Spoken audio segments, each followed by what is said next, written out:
구독과 좋아요는 사랑입니다. 여러분 반갑습니다. 말씀 창고의 서현 목사입니다. 오늘도 시청해 주셔서 감사합니다. 오늘은 예레미야 애가 3장 55절부터 66절 말씀입니다. 여러분, 우리는 우리의 힘으로 구원할 수 없습니다. 물에 빠진 사람, 구덩이에 빠진 사람이 스스로를 구원할 수 없는 것처럼 우리는 우리가 처해 있는 상황 가운데서 우리 스스로 헤어나올 수 없습니다. 우리는 그럴 능력이 없습니다. 그렇다면 어떻게 해야 될까요? 누군가 도와주어야만 합니다. 밖에서 건져주어야만 하고 줄을 내려주어야만 하고 우리의 힘만이 아닌 외부의 도움이 필요합니다. 오늘 이 말씀을 통하여서 우리에게 주시는 하나님의 마음을 함께 묵상해 보기 원합니다. 55절부터 말씀입니다. 여호와여, 내가 저 깊은 구덩이에서 주의 이름을 불렀습니다. 주께서 탄원을 들으셨습니다. 구원을 요청하는 내 부르짖음에 주의 귀를 막지 마소서. 내가 주를 부를 때 주께서 가까이 오시며 말씀하셨습니다. 두려워하지 마라. 주여, 주께서 내 소송을 들으시고 내 생명을 구속해 주셨습니다. 여호와여, 내게 행해진 잘못을 주께서 보셨으니 내 소송을 변호해 주십시오. 나를 향한 그들의 모든 복수와 모든 계획을 주께서 보셨습니다. 나를 향한 그들의 욕설과 그들의 모든 계획을 여호와여, 주께서 들으셨습니다. 내 적들의 속닥거림과 중얼거림이 하루 종일 나를 향해 있습니다. 그들을 보소서. 그들은 앉으나 서나 나를 조롱하는 노래를 하고 있습니다. 여호와여, 그들의 손이 한 것을 그대로 그들에게 갚아 주소서. 그들에게 완고한 마음을 주시고 주의 저주를 그들 위에 임하게 하소서. 주의 진노 가운데 그들을 추적하셔서 여호와의 하늘 아래에서 그들을 멸망시키소서. 여러분, 오늘 55절 말씀을 보면 이렇게 기록되어 있습니다. 여호와여, 내가 저 깊은 구덩이에서 주의 이름을 불렀습니다. 그렇습니다, 여러분. 구덩이라는 말은 구멍, 우물, 지하 감옥, 가장 낮은 그와 같은 곳을 의미합니다. 가장 깊은 곳, 가장 낮은 곳, 그곳에서 하나님 앞에 기도하고 있는 것입니다. 절대로 빠져나올 수 없을 정도로 깊은 구덩이였음을 강조하고 있습니다. 원수들은 선지자를 사냥해서 죽이려고 구덩이에 던져 넣었습니다. 이 구덩이는 상징적인 의미와 실제적인 의미를 가지고 있습니다. 실제로 구덩이에 빠진 것과 동시에 하나님께서 이끌어 가시는 지금의 상황이 깊은 구덩이에 빠진 것과 같은 그것을 의미하고 있는 것입니다. 여러분, 도저히 빠져나올 수 없는 깊은 구덩이에 떨어졌습니다. 어떻게 해야 될까요? 살아나올 수 없습니다. 빠져나올 수 없습니다. 그래서 이 깊은 구덩이는 죽음을 의미하기도 하고 또한 지옥을 의미하기도 합니다. 우리 힘으로는 빠져나올 수 없는 깊은 절망을 의미합니다. 그래서 우리의 힘으로 할 수 없는 이 상황 가운데 그가 부르짖는 것은 무엇인가 하면 결국 하나님께 부르짖는 것이고 구원을 요청하는 것입니다. 56절에 구원을 요청하는 내 부르짖음에 귀를 막지 마소서라고 하고 있습니다. 그렇습니다, 여러분. 구원이란 무엇입니까? 구원이란 우리의 힘으로 빠져나올 수 없는 것을 고백하는 것입니다. 그래서 외부의 도움을 요청하는 것입니다.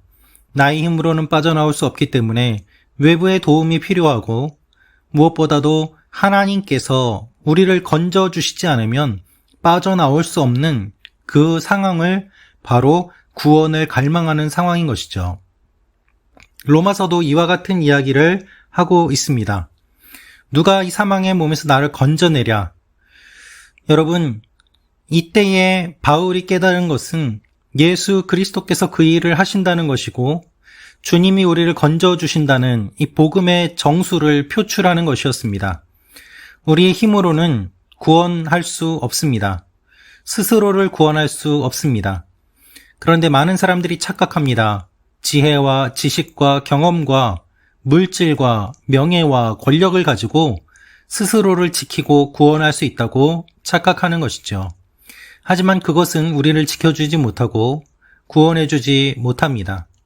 하나님 앞에 부르짖을 때 진정한 구원이 가능함을 오늘 말씀을 통해서 알려주고 계십니다.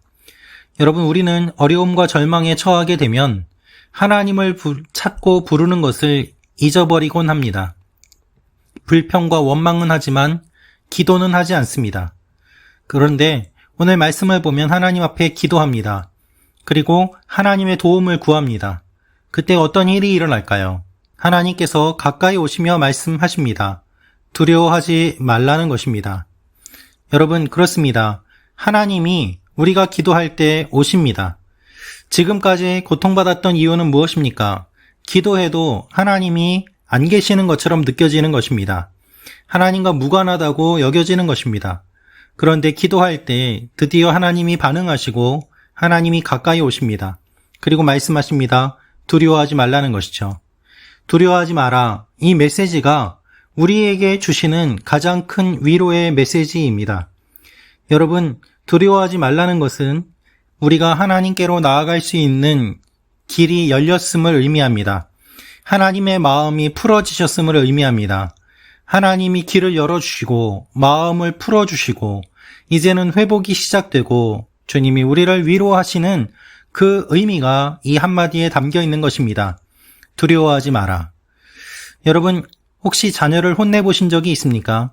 자녀가 혼나면 부모의 눈치를 보고 두려워합니다. 가까이 다가오는 것도 머뭇머뭇하고 쭈뼛거리기도 합니다. 그런데 두 팔을 벌리고 아이를 안아주면 그제서야 아이는 안심하며 다시 한번 해맑은 웃음으로 뛰놀게 됩니다. 하나님이 두려워하지 말라고 말씀하십니다. 그리고 지금까지 잘못한 모든 것들을 주님께서 알고 계심을 오늘 말씀을 통해서 보여주고 계십니다. 예레미야는 하나님께 이렇게 기도합니다. 하나님, 내 소송을 변호해 주십시오. 그와 동시에 적들에 대한 이야기도 하고 있습니다. 적들이 괴롭힌 것을 마치 아이가 부모에게 자신을 때린 아이를 이야기하는 것처럼 예레미야는 이방 민족들이 어떻게 괴롭혔는지를 하나님께 기도하면서 하나님께서 바르게 처벌해 주시도록 이야기하는 것입니다. 예레미야가 저주하는 것이 아닙니다. 예레미야가 이방인들을 저주해달라고 요청하는 것이 아닙니다. 하나님께서 바르게 판단해 주시도록 요청하는 것입니다. 하나님께서 하실 것을 부탁하는 것입니다. 나에게도 이렇게 하신 것처럼 저들에게도 저렇게 하옵소서라고 하나님의 공의를 구하는 것입니다. 그럴 때 하나님의 일들이 일어나기 때문입니다. 사랑하는 말씀 창고 가족 여러분, 우리가 하나님께 기도하면 하나님이 우리의 기도를 들어주십니다. 두려워하지 말라고 하십니다. 우리가 죄를 지으면 두려워하며 하나님께 나아갈 수 없습니다. 그래서 회개해야 됩니다. 회개하면 하나님이 우리를 다시 한번 맞아주시고 두려워하지 말라고 하십니다.